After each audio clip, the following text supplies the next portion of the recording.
On a quiet October day in 2021, the bodies of three young men, Joseph Thomas, 18, Michael James, 22, and Abdullah Mubarak, 17, were discovered along a path lined with tall grasses on the south side of Indianapolis.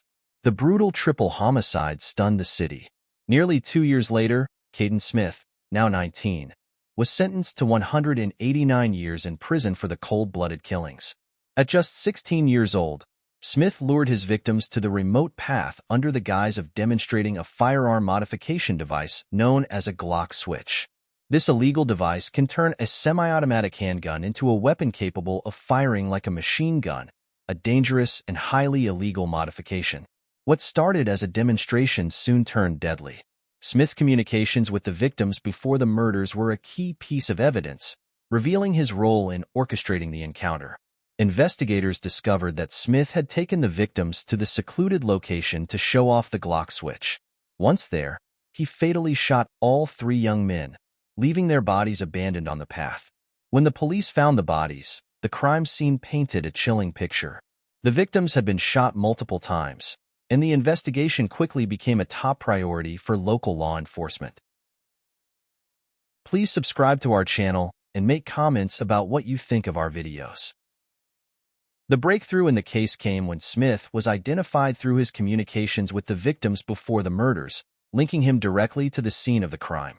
The murder weapon was later found in Smith's residence, further sealing his fate.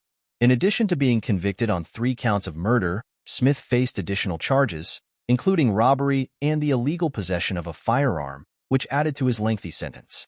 He was tried as an adult due to the seriousness of the crime, even though he was only 16 at the time of the murders. During the sentencing, Marion County Prosecutor Ryan Mears emphasized the gravity of Smith's actions. Justice was served for Abdullah, Joseph, Michael, and their families, Mears said. He also highlighted the importance of holding violent individuals accountable, especially in cases like this where the victims were so young.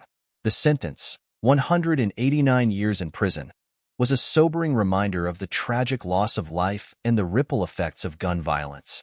For the families of Joseph, Michael, and Abdullah, the court's decision brought some closure, though the pain of losing their loved ones could never be fully erased.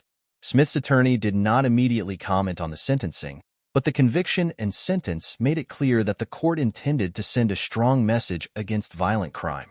The 19-year-old will spend the rest of his life in prison, reflecting on the deadly choices he made that fateful October day. The case also brought attention to the dangers of illegal firearm modifications like the Glock switch. These devices have made their way into criminal circles, enabling handguns to fire like automatic weapons, further increasing the risk of violence. Prosecutors and law enforcement alike stress the importance of cracking down on these illegal modifications to prevent future tragedies.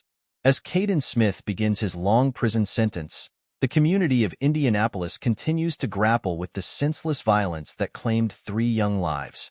The tragic deaths of Joseph Thomas, Michael James, and Abdullah Mubarak will not be forgotten, and the lengthy sentence handed down serves as a stark reminder of the consequences of such heinous crimes. Please subscribe to our channel and make comments about what you think of our videos.